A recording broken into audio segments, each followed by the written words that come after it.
ku bawa kepadamu, oh Tuhan, persembahanku ini. Ku ingin Engkau menerima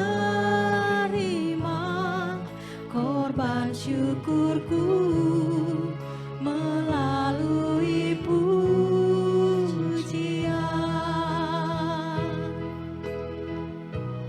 Takkan pernah ku bawa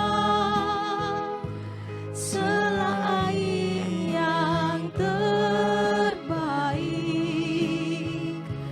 yang harum dan sejati di hadapan tahta-Mu. Yesus, ku terimalah korban syukurku ini yang mengalir di hatiku. Kita akan dengarkan pemberitaan firman Tuhan yang disampaikan oleh hambanya Bapak Pendeta Heri MTH. Saudara-saudara yang diberkati oleh Tuhan Yesus Kristus, Injil Lukas pasal 24 ayat 44 sampai 53 menjadi dasar pemberitaan firman Tuhan bagi kita saat ini, di mana kita bersama-sama melaksanakan ibadah dalam rangka kenaikan Tuhan Yesus ke sorga. Sebelum kita membaca dan mendengarkan firman Tuhan, mari kita berdoa. Bapa di sorga, kami yakin dan percaya Engkau tidak pernah meninggalkan kami seorang diri di tengah-tengah dunia ini. Engkau telah hadir bagi kami dan Engkau berikan kami kekuatan untuk menjalani kehidupan ini dengan Roh-Mu yang kudus. Saat ini kami dalam ibadah kenaikan Tuhan Yesus ke sorga ini akan membaca firman-Mu. Pakai hamba-Mu yang menyampaikan firman-Mu ini, sertai kami semua. Biarlah kami mengerti maksud Tuhan dan kami memahami arti kenaikan Tuhan Yesus ke sorga dalam kehidupan kami. Berfirmanlah bagi kami di dalam dan oleh nama Tuhan Yesus yang berdoa. Amin. Injil Lukas pasal 24 ayat 44 sampai 53 yang berbunyi demikian. Ia berkata kepada mereka, inilah perkataanku yang telah kukatakan kepadamu ketika aku masih bersama-sama dengan kamu, yakni bahwa harus digenapi semua yang ada tertulis tentang aku dalam kitab Taurat Musa dan kitab Nabi-Nabi dan kitab Mazmur. Lalu ia membuka pikiran mereka sehingga mereka mengerti kitab suci. Katanya kepada mereka, ada tertulis demikian, Mesias harus menderita dan bangkit dari antara orang mati pada hari yang ketiga, dan lagi dalam namanya berita tentang pertobatan dan pengampunan dosa harus disampaikan kepada segala bangsa, mulai dari Yerusalem. Kamu adalah saksi dari semuanya ini, dan aku akan mengirim kepadamu apa yang dijanjikan Bapakku. Tetapi kamu harus tinggal di dalam kota ini sampai kamu diperlengkapi dengan kekuasaan dari tempat tinggi. Lalu Yesus membawa mereka keluar kota sampai dekat Betania. Di situ ia mengangkat tangannya dan memberkati mereka. Dan ketika ia sedang memberkati mereka, ia berpisah dari mereka dan terangkat ke sorga. Mereka sujud, menyembah kepadanya, lalu mereka pulang ke Yerusalem dengan sangat bersukacita. Mereka senantiasa berada di dalam bait Allah dan memuliakan Allah. Amin. Saudara-saudara yang diberkati oleh Tuhan Yesus, selamat pagi, salam. Nas firman Tuhan bagi kita saat ini ingin memberikan suatu pemahaman bagi kita semua kuasa kenaikan Yesus ke sorga. Oleh karena itu saya ingin mengajak kita sebenarnya saat ini, kita sama-sama memperhatikan Alkitab kita. Yang pertama, di dalam Injil Lukas pasal 24 mempunyai ayat yang cukup panjang. Ada 53 ayat. Bapak Ibu jemaat Tuhan dapat melihat itu dalam Alkitab. Di dalam Injil Lukas mempunyai ayat yang cukup panjang, ada 53 ayat. Pada pasal 24 ini Lukas menuliskan rangkaian cerita mulai dari yang pertama,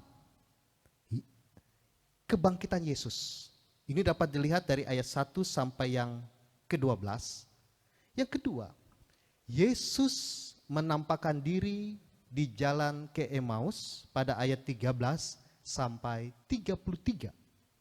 Yang ketiga, Yesus menampakkan diri kepada semua murid pada ayat 36 sampai 49. Dan yang keempat adalah kenaikan Tuhan Yesus ayat 50 sampai 53. Oleh karena itu Bapak Ibu jemaat Tuhan, nas kita saat ini merupakan dua ayat sekaligus, dua judul sekaligus, di mana di situ Yesus menampakkan diri kepada semua muridnya sebelum 40 hari, barulah kemudian Yesus naik ke surga. Penampakan Yesus setelah ia bangkit sangat penting. Ini ingin menegaskan bahwa kebangkitan Yesus itu sangat nyata. Dan juga menegaskan dan untuk memulihkan, memberikan semangat pengharapan kepada murid-muridnya. Dan juga mempersiapkan para murid untuk menerima amanat agung. Saudara-saudari yang diberkati oleh Tuhan Yesus, saya ingin mengajak kita lebih dalam lagi memahami firman Tuhan ini. Kita perhatikan ayat yang Injil Lukas pasal 24 ayat 44 sampai 53 mau memberikan suatu pemahaman bagi kita semua bahwa sebelum Yesus naik ke sorga atau saat-saat Yesus naik ke sorga, Yesus memberikan suatu tugas. Ia memberikan suatu tugas kepada murid-muridnya untuk menyaksikan segala sesuatu tentang Dia. Para murid kembali diberitahukan bahwa Dialah Mesias yang telah ditulis dalam kitab Taurat, dalam kitab Musa, dan juga dalam kitab Mazmur.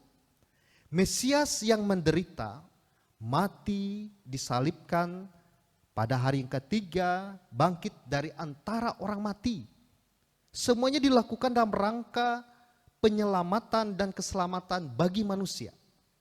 Dan mengenai semuanya ini, para murid telah melihat, menyaksikan sendiri. Oleh karena mereka melihat dan menyaksikan sendiri, Yesus memberikan suatu amanat agar sebagai murid-muridnya yang telah melihat, menyaksikan semuanya itu, mereka harus melakukan suatu tugas, yaitu memberitakan pertobatan, memberitakan keampunan dosa di dalam nama Tuhan Yesus. Bapak Ibu jemaat Tuhan, menarik di sini, di dalam nama Tuhan Yesus. Kenapa di dalam nama Tuhan Yesus? Yang pertama, kenapa pertobatan, mengapa pengampunan itu hanya ada di dalam nama Tuhan Yesus? Yang pertama itu karena di dalam nama Tuhan Yesus ada kuasa untuk menolong. Di dalam nama Tuhan Yesus ada kuasa untuk menolong semua orang yang menyesali dosa-dosanya dan mau bertobat. Itu yang pertama. Yang kedua, karena hanya di dalam nama Yesuslah ada pengampunan dosa yang diberikan bagi siapa saja yang telah menyesali dosanya sehingga manusia beroleh selamat. Dalam hal ini Lukas menegaskan kembali di dalam Kisah Para Rasul pasal 4 ayat 12 berbunyi demikian. Bahwa keselamatan tidak ada di dalam siapapun juga selain di dalam Dia, yaitu Yesus Kristus. Sebab di bawah kolong langit tidak ada nama lain selain nama Yesus. Dan juga di sini ingin menegaskan kembali bahwa Yesus juga akan memberikan, Yesus juga akan menjanjikan penolong. Siapa penolong itu? Penolong itu adalah Roh Kudus. Yesus mengetahui bahwa murid-muridnya masih lemah pada saat itu. Yesus mengetahui bahwa murid-muridnya pada saat itu yang pernah meninggalkan dirinya, yang pernah menyangkal dirinya, ia masih belum mau melepaskan secara langsung murid-muridnya, tetapi sebelum Yesus naik ke sorga, ia memberikan roh penolong, yaitu Roh Kudus itu, supaya mereka dipimpin oleh Roh Kudus, dan dengan Roh Kudus itulah mereka akan boleh mendapat kekuatan, mereka akan boleh mendapat penyertaan yang datang daripada Allah. Oleh karena itu Bapak Ibu jemaat Tuhan yang diberkati oleh Tuhan Yesus, harus kita sadari di sini, harus kita pahami di sini, bagaimanapun pintarnya seseorang berkhotbah, walau bagaimanapun pintarnya orang berkata-kata menjelaskan tentang kebenaran firman Tuhan, tetapi jikalau tidak dipimpin oleh Roh Kudus, semuanya akan menjadi sia-sia.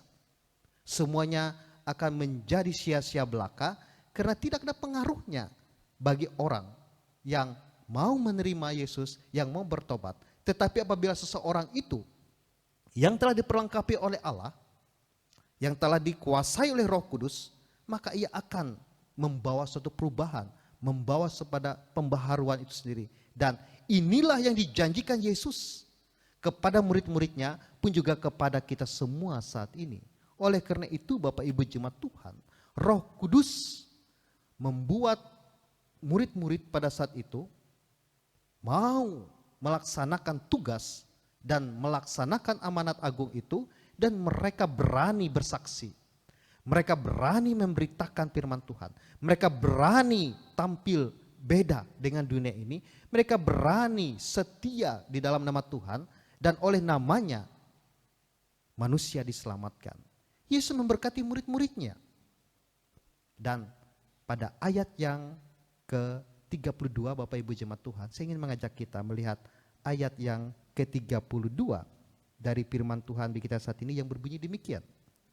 Kata mereka seorang kepada yang lain, bukankah hati kita berkobar-kobar ketika ia berbicara dengan kita di tengah jalan, dan ketika ia menerangkan kitab suci kepada kita?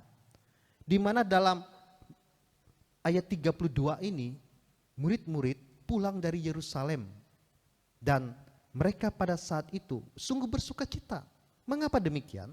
Biasanya Bapak Ibu jemaat Tuhan, apabila kita berpisah, apabila kita tidak bersama dengan orang yang kita kasihi, kita akan merasa sedih. Tetapi yang dialami oleh murid-murid pada saat itu sangat berbeda sekali. Di mana pada saat itu mereka mengalami suatu kesukacitaan, mereka mengalami suatu kekuatan karena mereka telah bertemu dengan Tuhan Yesus. Dan juga pada saat itu mereka memahami tentang Yesus yang adalah Tuhan dan Juru Selamat, dan juga memahami dengan benar Yesus adalah Mesias, dan Yesus akan naik ke sorga, dan ia akan menyediakan tempat bagi orang-orang yang percaya, orang-orang yang beriman, dan juga akan memberikan kesempatan dan peluang bagi setiap orang percaya untuk menjadi saksi Yesus di dunia ini setelah mendapat kuasa Roh Kudus. Oleh karena itu Bapak Ibu jemaat Tuhan, kenaikan Tuhan Yesus sebenarnya adalah suatu kesukacitaan, di mana Tuhan pergi naik ke sorga, bukan berarti ia meninggalkan kita. Kita tidak seorang diri. Ia pergi naik ke sorga, ia menyediakan tempat bagi kita semua. Dan ia memberikan kesempatan bagi setiap orang percaya, pun juga bagi semua manusia untuk bertobat, untuk kembali datang kepada Tuhan dan menjadi saksi Tuhan di tengah-tengah dunia ini. Dan itulah sebenarnya kenaikan Tuhan Yesus. Bagaimana ia memberikan semuanya bagi kita semua. Oleh karena itu Bapak Ibu jemaat Tuhan, apa yang dapat kita lihat dalam kehidupan kita saat ini? Yang pertama, walaupun peringatan hari kenaikan Tuhan Yesus tidak semeriah dengan Natal, tidak semeriah dengan Paskah, namun hal ini tidak berarti bahwa peristiwa kenaikan Tuhan Yesus itu kurang penting dalam kehidupan manusia. Kenaikan Tuhan Yesus ke sorga merupakan hal penting dalam kehidupan kita, di mana pada peristiwa kenaikan Tuhan Yesus ke sorga, bagi orang-orang percaya diberikan kemampuan, diberikan kekuatan supaya mereka bisa bersaksi, bisa menyampaikan kebenaran dan memberitakan bahwa Yesus adalah Tuhan yang juru selamat, bahwa Ia adalah sungguh-sungguh Mesias yang hadir bagi kita semua. Ia juru selamat yang dijanjikan untuk menyelamatkan manusia. Oleh karena itu di dalam Efesus pasal 4 ayat yang ke-10 menyebutkan bahwa Yesus bukan berasal dari dunia ini. Ia berasal dari sorga, sehingga apa yang dikatakan Yesus mengenai sorga sudah pasti benar adanya. Karena ia berasal dari sorga. Oleh karena itu kenaikan Yesus ke sorga seharusnya menjadi penghiburan, menjadi jaminan kepada semua orang percaya bahwa sorga itu ada. Sorga banyak tempat. Dan juga kenaikan Tuhan Yesus dalam rangka untuk menyelamatkan kita, untuk menyediakan tempat bagi kita semua. Itu yang pertama. Yang kedua, dengan demikian implikasinya kenaikan Tuhan Yesus bagi kita sebagai orang percaya seharusnya, apa yang seharusnya kita lakukan? Membuat kita berani hidup tampil beda, artinya hidup sesuai dengan norma-norma kebenaran firman Tuhan. Membuat kita tidak ragu dan tidak takut lagi menjadi saksi Kristus di tengah-tengah dunia ini. Sebagai saksi Tuhan, sudah pasti akan banyak tantangan yang kita hadapi. Tetapi tidak membuat kita tawar hati.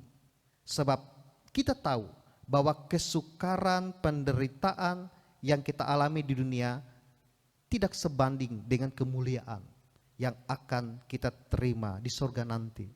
Apalagi Bapak Ibu jemaat Tuhan, saat ini kita menghadapi masa pandemi COVID-19 virus corona ini. Jujur saja Bapak Ibu jemaat Tuhan, siapa yang tidak takut?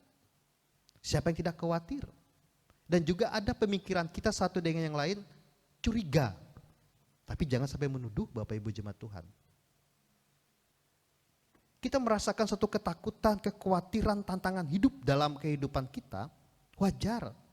Tetapi di tengah kekhawatiran, ketakutan kita itu, di tengah masa pandemik ini, ada Tuhan. Roh penghibur tadi, Roh Kudus tadi yang menguatkan kita. Dan apa yang harus kita lakukan saat ini? Kita melakukan himbauan-himbauan dari pemerintah. Kita menjaga kesehatan kita. Kita mengatur jarak apabila keluar rumah menggunakan masker. Lakukan itu dalam kehidupan kita. Kita menjaga semuanya itu. Itu yang harus kita lakukan. Dan di atas semuanya itu Tuhan menjanjikan kita semua. Ia memberikan Roh Kudus yang akan menguatkan kita. Yang akan memberikan kekuatan bagi semua menghadapi masa ini. Dan dengan demikian kita bisa melalui masa ini dengan kekuatan yang datang daripada Tuhan. Itu yang Tuhan inginkan bagi kita semua. Oleh karena itu Bapak Ibu jemaat Tuhan, Roh Kudus itu menyertai kita. Tuhan tidak pernah meninggalkan kita. Walaupun dia sudah naik ke sorga, ia akan menyertai kita. Ia akan memberkati kita. Dan ia akan memberikan kita damai sejahteranya. Dan dengan demikian, genaplah apa yang dikatakan oleh Tuhan. Bahwa ia akan kembali datang ke tengah-tengah dunia ini. Untuk memilih orang yang benar dan yang tidak benar di hadapan Allah. Selamat hari kenaikan Tuhan Yesus. Biarlah Tuhan menyertai kita. Dan kita selalu kuat. Roh Kudus menjaga kita dan Tuhan janjikan kita keselamatan yang kekal. Tuhan menyertai kita dan firman-Nya. Amin. Kita masuk ke dalam saat teduh. Sebelum kita menaikkan syafaat kita angkat pujian kita. Kidung Jemaat nomor 383. Sungguh indah kabar mulia.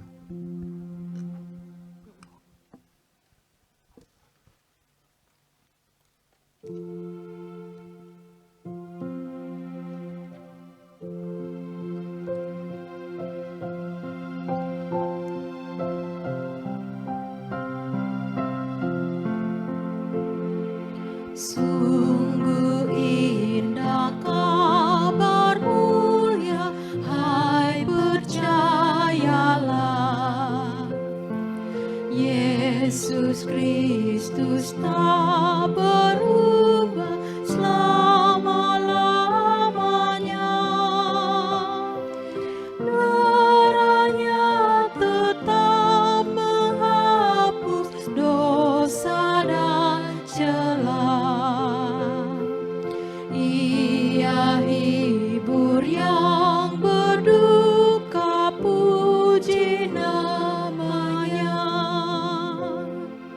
Baik kemarin, hari ini, selama-lamanya. Yesus Kristus tak berubah, puji namanya.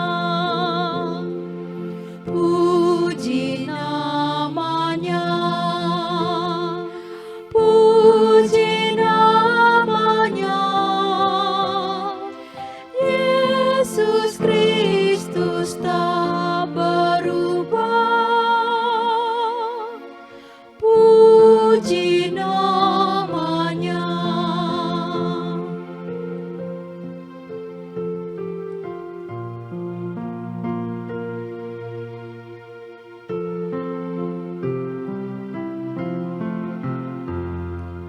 Waktu murid ke Emmaus, Yesus beserta. Kita pun di jalan hidup disertainya. Yang terangkat dan kembali, Yesus inilah. Kita kan melihat Dia datang segera. Baik kemarin, hari ini, selama-lamanya. Yesus Kristus tak berubah, puji namanya. Puji namanya. Puji namanya. Yesus Kristus tak berubah, puji namanya. Mari bersama-sama kita menaikkan doa syafaat kita berdoa. Bapa di sorga, terima kasih atas pemberitaan firman-Mu saat ini. Biarlah kami boleh memaknai kenaikan Tuhan Yesus ke sorga merupakan suatu jaminan bagi kami, di mana Tuhan tidak meninggalkan kami. Tuhan berikan kami roh penolong, yaitu Roh Kudus, sehingga kami kuat di tengah-tengah dunia ini. Kami tidak seorang diri di tengah-tengah dunia ini. Dan dengan Roh Kudus itu kami berani bersaksi, berani memberitakan keselamatan bagi dunia ini, sehingga pada waktunya kemuliaan itu pun diberikan kepada kami. Terima kasih atas firman-Mu Tuhan. Dan saat ini bersama-sama jemaat-Mu kami menaikkan doa syafaat kami. Kami memohon dan meminta di dalam nama Tuhan Yesus, di mana saat ini kami menghadapi suatu masa pandemi COVID-19 virus corona ini. Kami mohon biarlah masa ini cepat berlalu dalam hidup kami. Kami dapat kembali menjalankan aktivitas kami di tengah-tengah dunia ini. Dan pada kesempatan ini ya Bapa, kami berdoa bagi setiap orang yang memiliki perannya masing-masing, terkhusus bagi tim medis, dokter, perawat. Biarlah Engkau berikan kekuatan, kesehatan bagi mereka, di mana mereka adalah garda utama dalam rangka mengatasi virus corona ini, dan juga dukungan dari semua masyarakat. Biarlah kami bisa bersama-sama memutus penyebaran virus corona ini Tuhan. Oleh karena Tuhan Yesus, diberkatilah kami. Diberikanlah kekuatan bagi kami, sehingga kami dapat kembali menjaga hidup kami sedia kalanya. Kami juga berdoa ya Tuhan pada kesempatan ini. Berdoa bagi gereja-gereja yang ada di muka bumi ini tanpa terkecuali. Terkhusus kami berdoa bagi gereja kami, Gereja Kalimantan Evangelis. Dari tingkat sinode, tingkat resort, tingkat jemaat, sampai ke anggota jemaat-Mu. Kepakai gereja kami Tuhan. Biarlah kami berani menyampaikan kebenaran, bersaksi tentang Engkau, dan memberitakan kabar keselamatan bagi dunia ini. Dan kami juga berdoa Tuhan, bagi seluruh warga jemaat-Mu. Biarlah Engkau berkati warga jemaat-Mu, terkhusus anak-anak kami, generasi kami, pada masa tumbuh kembang mereka, pemuda, remaja Kristen-Mu. Biarlah mereka bisa menjadi kebanggaan, dan mereka pun bisa menggapai harapan yang cita-cita mereka. Kami juga berdoa ya Tuhan pada kesempatan yang berbahagia ini, bagi orang-orang yang kami kasihi, orang-orang yang kami sayangi, diberkatilah mereka semua Tuhan. Biarlah mereka pun mendapat kekuatan yang datang daripada Tuhan saja. Kami juga berdoa ya Tuhan bagi saudara-saudara kami yang berada di sekitar kami. Ajarkan kami Tuhan peka terhadap kehidupan sekitar kami. Mereka yang mengalami kekurangan, tiada duda bagi miskin, yatim piatu, orang lanjut usia.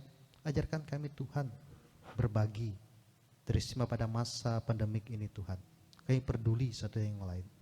Oleh itu Tuhan, diberkatilah semuanya. Kami yakin percaya Tuhan, Engkau juga memberkati pemimpin kami, Engkau berkati daerah kami, Kabupaten Murung Raya ini.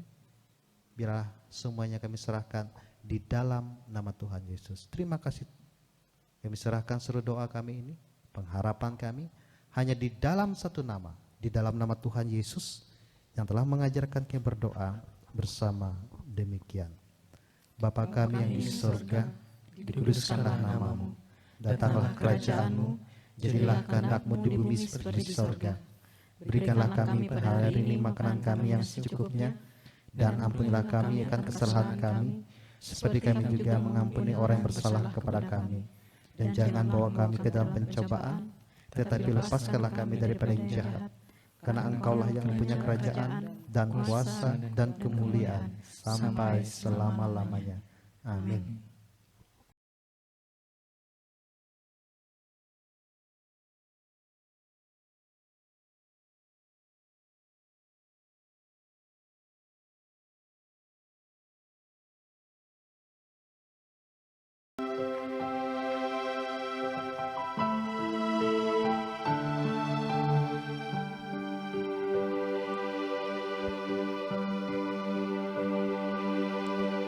Kemanakah aku dapat pergi menjauhi rohmu yang suci, Kau sahabat,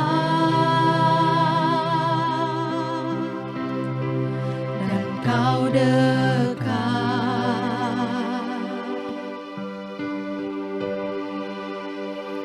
Bahkan seluruh pengabdianku tak bisa membalas kesetiaan-Mu, sungguh mulia dan berharga, sungguh besar pengorbanan-Mu bagiku, terlalu dalam untuk dimengerti, sungguh besar, sungguh indah yang Kau pikirkan tentangku, tak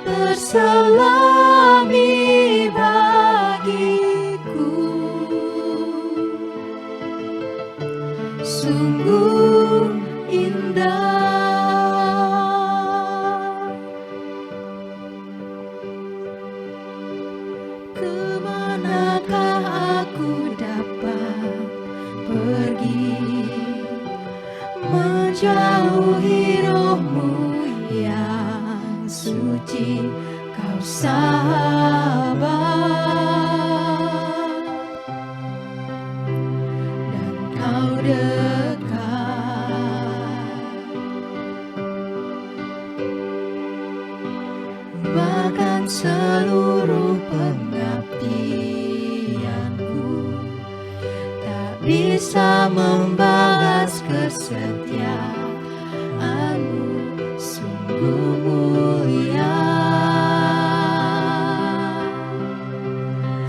dan berharga. Sungguh besar pengorbananmu bagiku, terlalu dalam untuk dimengerti. Sungguh besar, sungguh indah yang kau pikirkan tentangku, tak terselami bagiku. Sungguh indah, sungguh besar pengorbananmu bagiku, terlalu dalam untuk dimengerti. Sungguh besar, sungguh indah yang kau pikir